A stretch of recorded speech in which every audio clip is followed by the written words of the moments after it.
How do? How do? We're going now, we're live. You don't have to be nervous.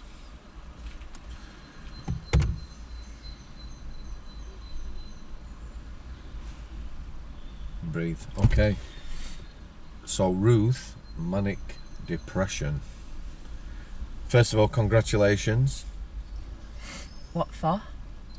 You are no longer on probation, I believe. That's right. That's right. At one point you were facing prosecution and prison. So we're going to talk about coppers today. We're not here to hate on coppers. For me, they're a part of our society. We need a decent police force. We need something that is fit for purpose, and we need people to do that job who should be there. And that means recruiting from the whole population and not, you know, picking people for what they are rather than who they are, because that's what's happening. So yeah. However, police officers are like prison officers and people in care, and they're like, you know, there is a pack mentality at times, and that is a thing. Can I ask you a question? Yeah, you can ask me a Have I got question. any Toby Carvery in my tea? No. Thanks. No. So, We just had a Toby Carvery, by the way. That wasn't a random question. let me shut that. Right. Just tell me, first of all, how you think you were treated by police or have been in the past. Terribly. Like, mainly by the women. Female police officers. Expand on that. So, the first time I think I was properly arrested, my ex-boyfriend moved in down the road from me after I'd started renting a house. And I was like, oh, what on earth? When I'd lost it that time and gone in a manic episode, I ran out the house one day full of gin, weed and whatever else I took. And I was running. I was like, I need to run around the block and calm down. And he was coming out of his house with his new girlfriend. And I like roundhouse kicked him in the side. I went, why have you moved in here and all that? Like, he didn't move in stalking us. It was just a coincidence, I think. He was odd, bit noncy, weird. Like, my dad was like, what are you doing with him? And so he picked us up and he threw us off a, like, you know, like a telegraph post with the metal bar bit coming out the Oh yeah, where you climb up. Yeah. And he threw us off that, and my head hit the bit that come out hard. Like, I've got a high pain threshold. I've never felt pain like it. That's probably the most pain I've ever been in. So I bounced off that and landed about a metre away from it, and I was on the floor. And the lad I was with at the time, my boyfriend at the time, was like, he sort of went from, and I went, just leave it, just leave it. Managed to get up, and I got in the house and got some peas, frozen peas or whatever, to put on my head. So I'm sat there, he rang the police, or I rang the police. Turned up, it was a Scouse woman. What's happened to you then? Do you know what I mean? They're dead like arseys from the start. She wasn't arsed, like. And she went, have you bumped your head? I went, no, I've really bumped my head, like, I need to go to hospital. Yep. Didn't believe us. And then she was like, get in the car. She went, we need to investigate what's going on. I went, well, I initiated it, he's reacted, and he'd actually said just get her the help she needs because she's obviously mentally ill. Yep. I'd shouted stuff at him, abused him as well. Anyway, so I'm not under arrest at that point, I don't think. They said, get in the back of the car and we'll take you to A&E before we do anything else. Yep. She was horrible, it was in the car, and then I was going to wet myself because of my polycystic ovaries and because I've been drinking. Thanks for that. Sorry, I No, don't. it's It's okay. disgusting, but No, like, no, it's okay. that's Carry on. literally, you know, when you've had a drink, and you know what I'm like, I need the toilet all the time. Yep. Like, I'm not incontinent. Yeah. And so I've opened the door and ran because I was so desperate for the toilet. And she went, where are you going, Lord? Like that. And I went, I'm going to the fucking toilet. She went, public order offence, swearing in public. She grabbed my arm, dragged us about 10 metres back, cuffed us behind my back. And consequently, my nerves are all torn on this side. I've got nerve damage. Like, that was painful. I was already in pain with my head. Yep. And then I think I got a scan on my head, and then they took us to the cells. What did they arrest you for? Public order. For swearing? Assault. on him. Okay. But they hadn't arrested us. Did he want to press charges, or did he? I think he got pulled in as well. Okay. I spoke an interview. I don't know if I got charged for what happened with him. I don't know if he did. I can't remember, but I definitely got a public order offence for the swearing. So she hadn't arrested us for that offence at that time, I don't think. You know, the initial incident. Yep. She was like, I only said, I'm going to the fucking toilet, like that. It wasn't like... But rude. Well, you know, it's not nice language, but it's not really... No. Nothing it's else not went something on. to be arrested for, I is went it? out, you know, when you're desperate, I was like, I need to go to the fucking toilet, do you know what I mean? Yep. But it was the way she dragged us and threw us, like, then they got a van and threw us in there and that. And I can't remember, I think because I was drunk, I probably fell asleep that time. I think it's the only time, when I got drunk and disorderly, when you've had a drink and that, you just fall asleep. I can't really remember that time, actually. And then I got released on bail, I think, but I IOPC'd her in the end, and it got investigated. She's horrible. She's called Independent Karen. Police Complaints Commission. It was independent. Or something similar. Yeah, something like something that. like that, isn't it? See, for me, coppers investigating coppers is never going to work. That's what I said. And anyone investigating, prison officers investigating prison officers, there's a conflict of interest, isn't there? If you're a governor, it's someone in your nick. You're never going to win. You fight the law, and the law wins. Yeah. So, I'll tell you what it is about police for me. It's not being able to communicate. I understand mental health wise, you know, you're a bit of a crazy lass and that. But I think it's the like provoking people once you're arrested. Yeah. Like the continued barrage of... Yeah, it's like pettiness. You know, if you arrest someone, fair dues. I remember being in the back of a van when I'd been arrested once. Yeah, and I got arrested, rightly so. And there was a police sergeant in front, a woman, and she was just going, yeah, get them.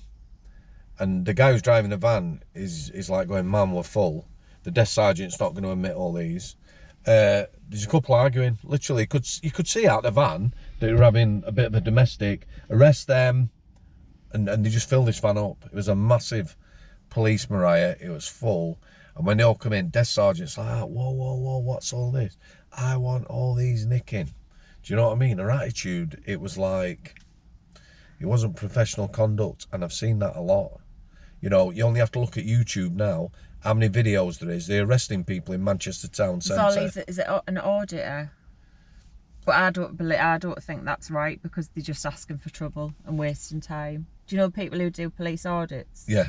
They're like, I've got a right to video here, and it's like, just go Well, on and do something the constructive. confrontation, it's just winding people Exactly. up. You can't go on prison property and police off. You can't be walking around with a bloody iPhone, and they're like all little scruffs, aren't they? Like, some of them are all right, but I just think it's unproductive, and it is a waste of police time. It's not that, it's the communication skills. So there is a video I watched in town centre. These two lads get arrested by two coppers, yeah?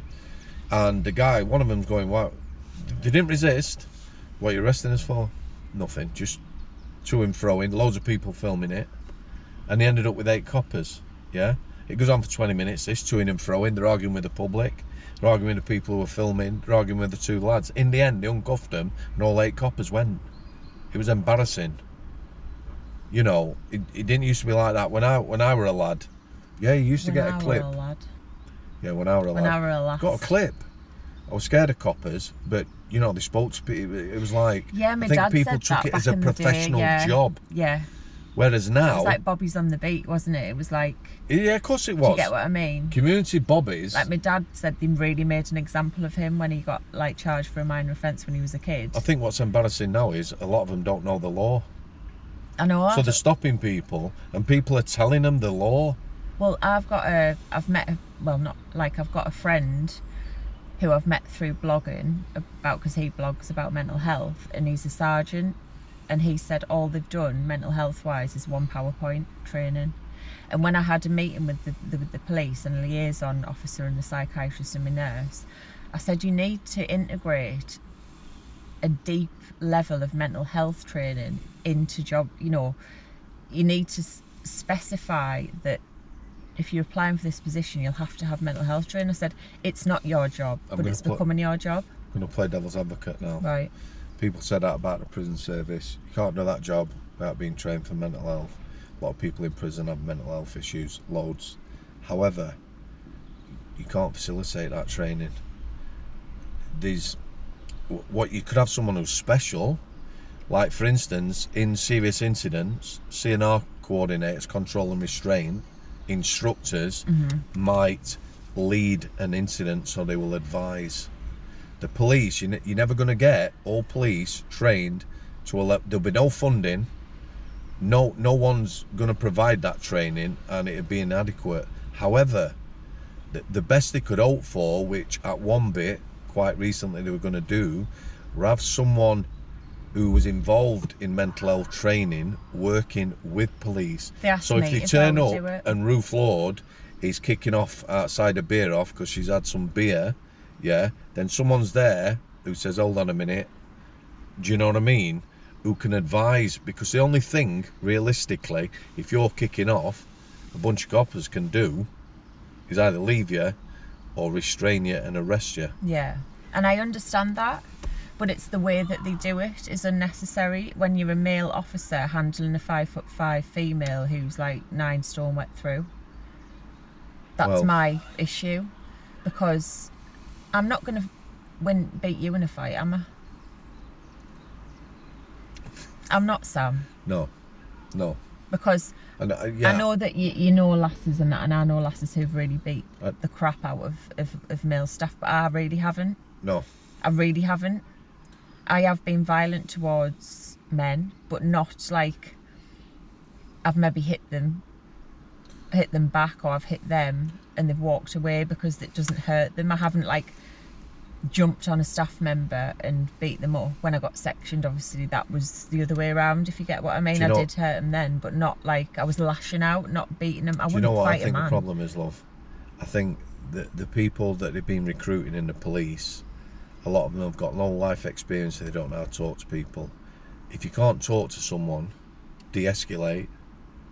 Yeah. But I said to it, like a male police officer once, I went, have you got a daughter? He went, why? I went, because I'm somebody's daughter. I said, you've just bruised me and squeezed my arms and shook us like a rag doll. I went, and I was going, please will you stop? I was crying. He went, I thought you were going to hit us. I went, me? Red mist and operational stress is a thing. I've seen plenty of staff with that. They get into a CNR or restraint type situation and they can't control no adrenaline. Do you know what I mean? Yeah, but there was no... I understand your point, right? If, say, it's different for you in prison, I think, going into a cell. He's over the top. I could hold your wrist, yeah, but and stop you hitting me. Yeah, I was brought up like that. My nan and my mum, you can't hit girls. If someone's trying to hit you, you can stop them. But my brother, like, my brother once has just sort of held us by my shoulders, but not like shaking us. Do you get? This wasn't in the cells. I wasn't like jumping at him. It was in the... I was in between, I think, going into interview. And I was like, I want a coffee, being a bit like shirty or whatever. And I don't think I even swung up for him. He was like your build, do you know what I mean? And I understand, like, some of them would be like, just calm down, Ruth, calm down. And he'd say to the female police officers, just move away from him, because they start stepping to us and then I'll react. And some of them were like, I'm going to just cuff you, Ruth. Just put your hands out. Yeah, and I'm like, talking to people, it's de-escalation. He's like, we're going to get communicate, explain what's happening, tell you why it's happening. We're going to keep you safe. We're going to cuff you for your safety and our safety. But you know, after that copper, I bruised instantly. You know, and it goes like, yeah, it was like 2 thumbprints and like thumb marks all around. Yeah. And my arms are really tiny. He was proper built, and after he did it, I think I started crying. And he was expecting us to like lash out, and I was like, why have you done that? I'm like, and how did he react to that? He started treating us really nicely after that. Right, police is a difficult job. Like I say, if you can't communicate with somebody, there will be a percentage of people you won't be able to reason with. If you've got somebody... I understand that, Sam, but if I was saying, you know, say I'd been a bit, you know, I'd been like stepping about in the custody, where custody, in between interview, where the other lads are coming in and that, and the other lads were like like, fucking get off her, do you know what I mean? Leave her alone. Like, lads who were getting booked in, they were like, you nonce, do you know what I mean? Leave her alone. And if I was like constant, I understand that they have to twist you up a bit. But I was crying while he was doing it. I was looking at him and I was like, will you stop, please? Like, literally, I was like, how can you do that to somebody? Like, do you know what I mean? It's about the people. It's having enough people around. You know, I work with some people who are incredibly unwell. However, you could still get through to them. Yeah. Sometimes it is reassurance. But verbal? Yeah, of course. But a lot of people don't have that skill. And the other thing is, right, I remember an instance. So we had a lad who I hadn't met before. I didn't know him. He is muller in the cell going bananas, yeah. So I went up. Can I help you? Sit on a bed and I'll talk to you. So this goes on 5 minutes, kicking door, boom, boom, boom. I'm just saying, listen, sit on the bed, I'll talk to you. After 5 minutes, sits on the bed.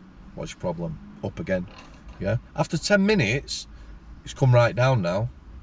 I explained the situation, I explained why he was on healthcare, I explained he weren't leaving the healthcare till he'd seen a doctor, because he'd said he was going to kill himself, which is why they brought him there. Yeah. De-escalated. Do you want a brew? Always used to add that in. People didn't like that.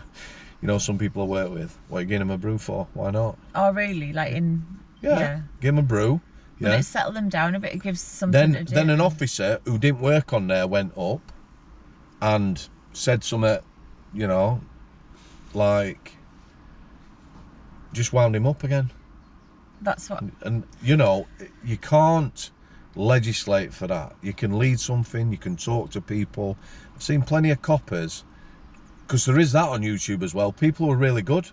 Oh, yeah. I tell you what, there was something going on, Iranian embassy or whatever in London, yeah?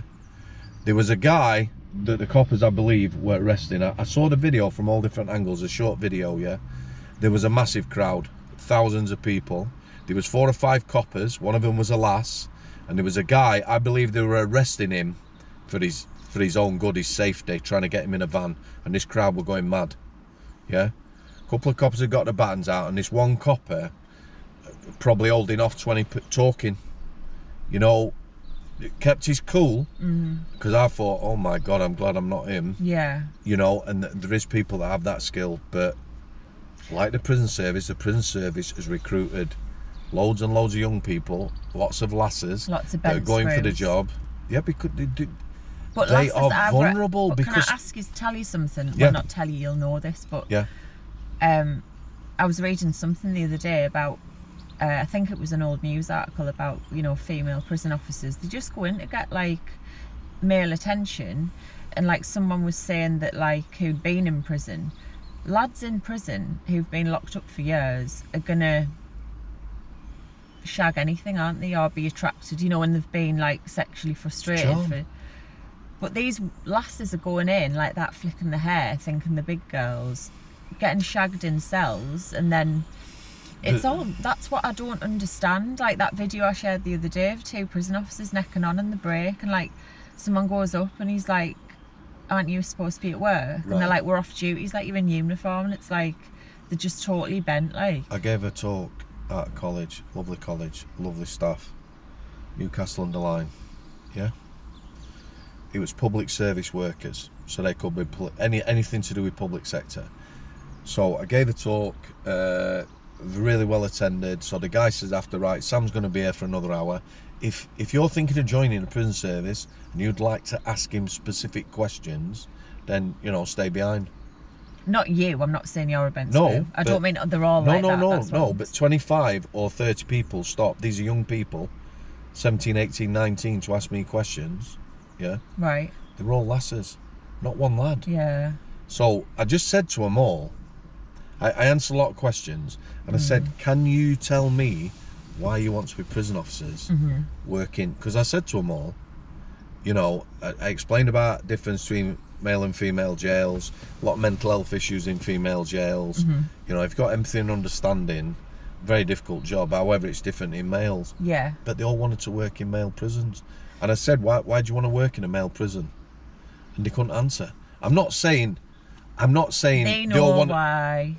Do you know what it is though? I wouldn't want to work in a prison. I think they look like I'm not homophobic, but they look very like manly in the uniforms, and I just think it's not a job that I would like want to do. Like, you're gonna get objectified and whistled at, and they're not gonna like be frightened of you, are they? How are you gonna control men?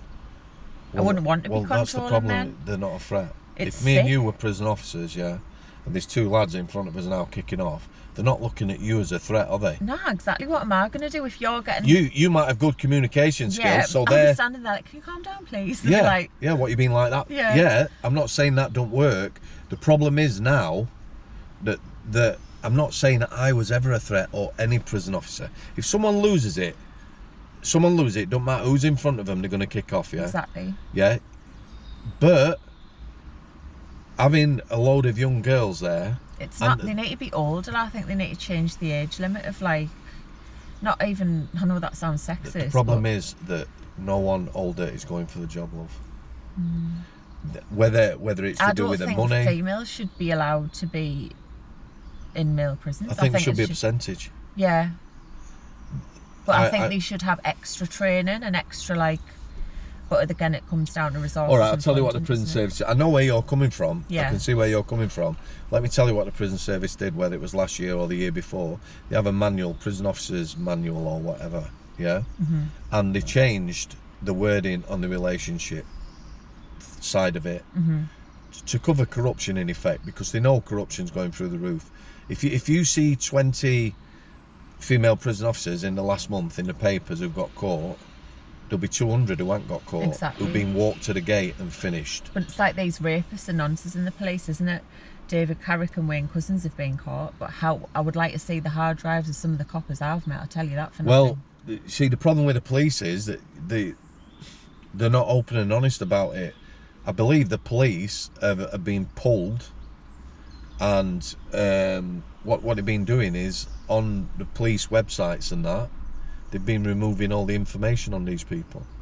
You know, all the charges, all the tribunals, which is the public are entitled to know. Yeah, like I've never been able to have the body cam footage. I've never been able... they took two iPhones off us, a brand new iPhone 11 and another iPhone 7, it was 2020. And then my North Face coat, my night leggings, they wouldn't give us my underwear back, what they'd stripped us out of. What? They said, we can't give you underwear back. I was like, sound. That's a bit why? weird. Exactly. The phones they've gone through, I think they thought I was dealing. Imagine me trying to deal, I'd be like that. I wish I could make some money. I'm joking. I know you're joking. I'm not condoning drug dealing. It's No. a terrible crime. But like, again, rapists get less than drug dealers. Why? Drug dealers, yeah, they're causing harm to kids and stuff, but it's never going to end, is it? Drugs. They're Right, not listen, dangerous listen, to... drugs, they're going at it from the wrong way.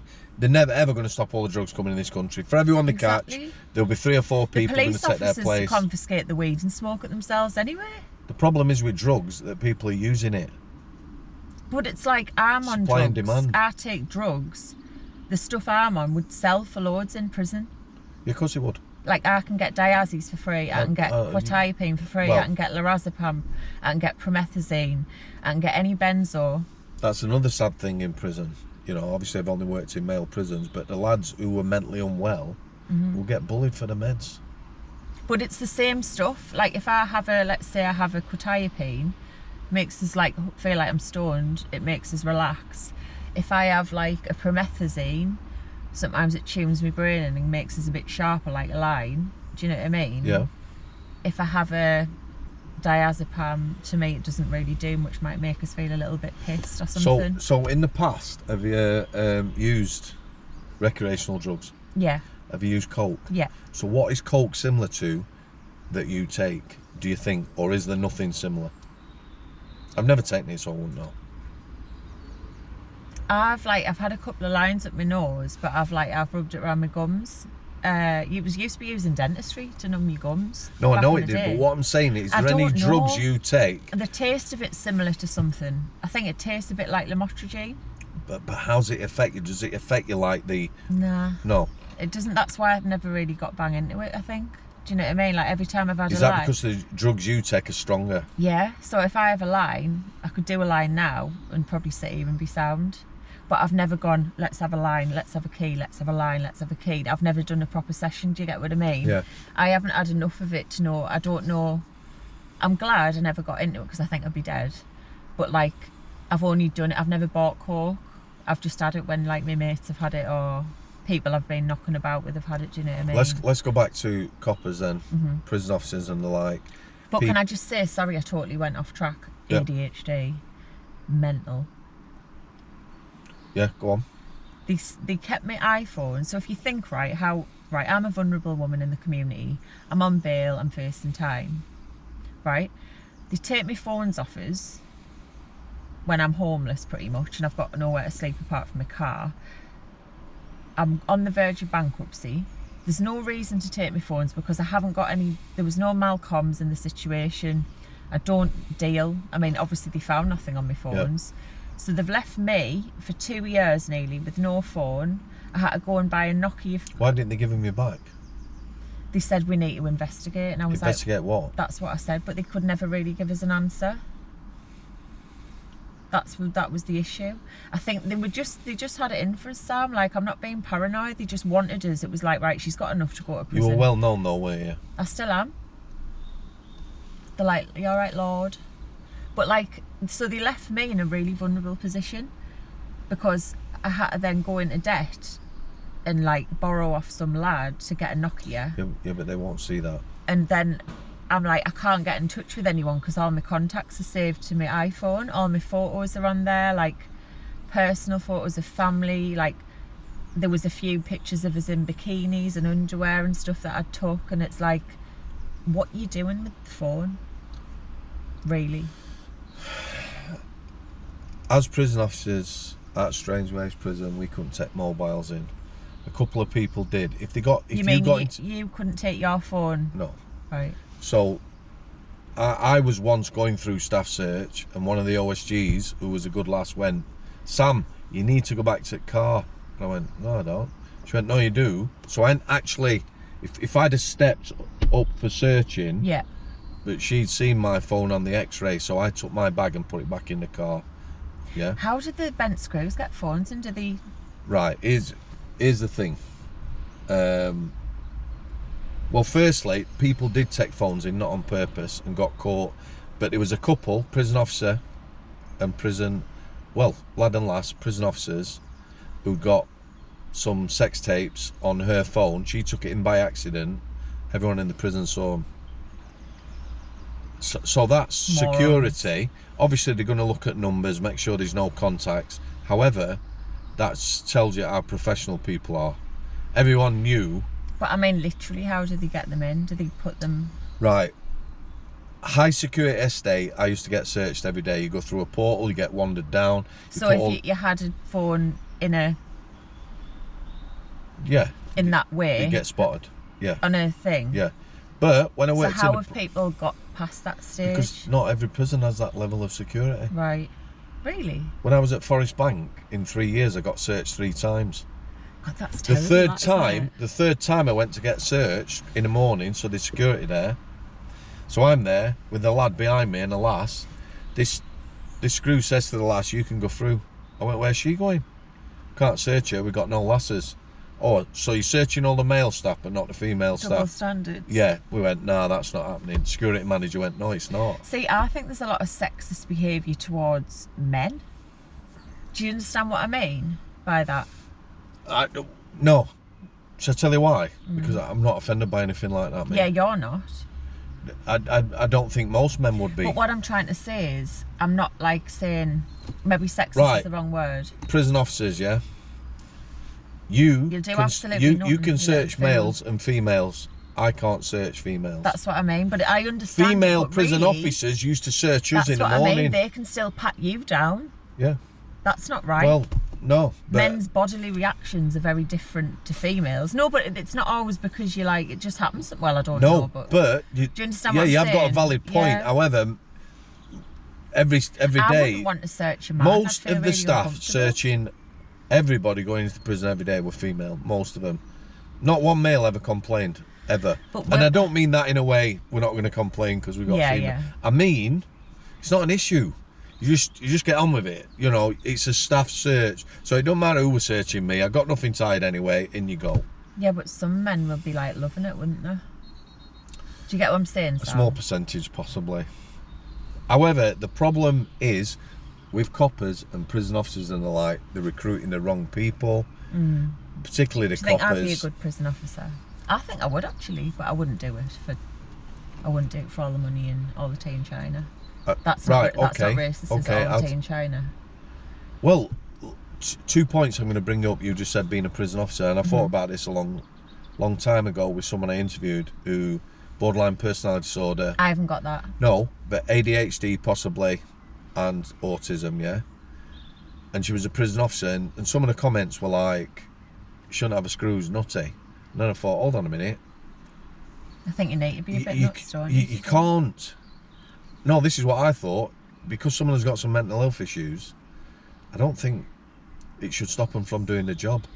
No. Do you know what I mean? Yeah, because that's She obviously got some empathy in that. What Yeah. I'm going to say to you is, if you were working on K-Wing with me, What's K-Wing? it was just a wing in the jail. But what sort of wing It was is a remand wing. It was a big wing. Right. If you'd have worked with the staff that were on there, you'd have fitted in. Yeah. Anybody would. I don't mean that's disrespectful to you. What I'm saying It's is, not. you could take anyone, put them on there to get mentored, loads of experience. Yeah, like you train people them who'd up, help you do what them. you mean. Yeah, yeah.